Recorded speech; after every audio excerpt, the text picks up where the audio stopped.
इसलिए नौजवानों, आपके लिए पाकिस्तान की और अमेरिका की लड़कियां तैयार हैं आने के लिए घर बसाओ। तो से भी कहूँगा, बच्चे पैदा करने के लिए मना मत करो।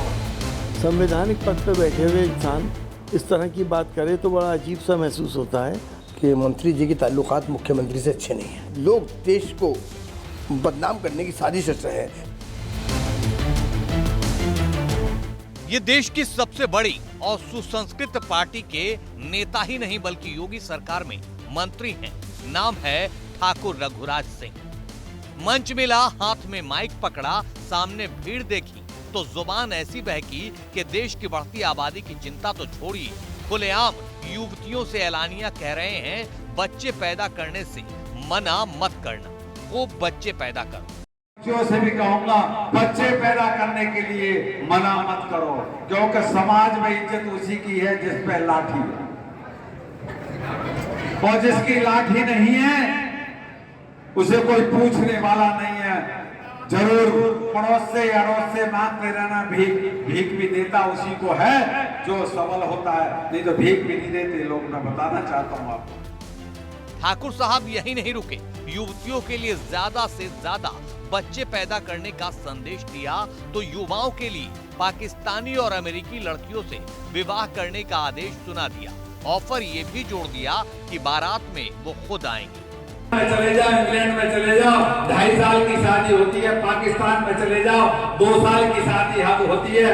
वहाँ की लड़कियां कहते हैं हिंदुस्तानी लड़कों से शादी हो जाएगी तो हमारा जीवन सफल हो जाएगा, धन हो जाएगा। रोज टीवी पे आता है। इसलिए नौजवानों, आपके लिए पाकिस्तान की और अमेरिका की लड़कियां तैयार हैं आने के लिए घर बसाओ उनके द्वारा। उनको अपनी संस्कृत में रचो बसो और अपनी संस्कृत बताओ।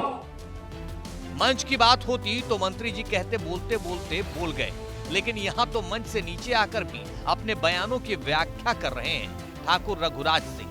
सुनिए विवादित बोल के बाद क्या बोल रहे हैं।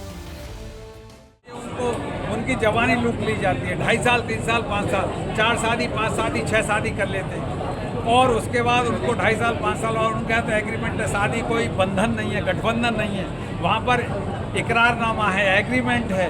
तो इसलिए वहाँ की लड़कियाँ कहती हैं हिंदुस्तान लड़कों से शादी करें तो हमारा जीवन सिक्योर हो जाएगा। तो मैं अपने हिंदुस्तानी बच्चों से, नौजवान बच्चों से कहता हूँ क्रॉस ब्रीड होगी तो अच्छी होगी।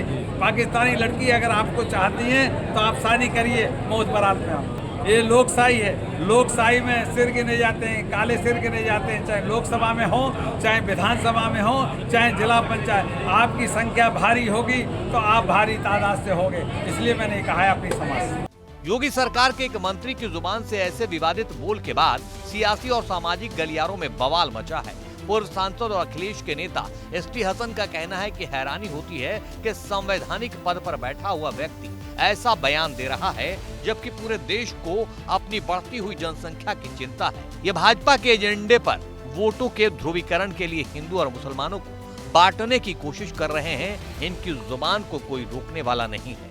लोगों को आबादी की सबसे ज़्यादा फिक्र है कि अब हमारा सैचुरेशन पॉइंट है और सभी लोग इस बात को मानते हैं कि अब सभी लोगों को फैमिली प्लानिंग करनी चाहिए। संवैधानिक पद पर बैठे हुए इंसान इस तरह की बात करे तो बड़ा अजीब सा महसूस होता है। उनको ये बातें नहीं करनी चाहिए क्योंकि वो एक संवैधानिक पद के ऊपर है, मंत्री हैं। अभी तक उनके लोगों ने पैदा क्यों नहीं करे थे, ये भी एक सवाल उठता है। उसको भी तो देखें वो। और जिस तरह से वो वोट पोलराइज करने की कोशिश कर रहे हैं, हिंदू मुसलमान में बांटने की, ये इस वक्त बीजेपी का एजेंडा है। सब मुसलमानों के ऊपर आरोप प्रत्यारोप और मुसलमानों को, इस्लाम को बदनाम करके वोट को पोलराइज करना चाहते हैं।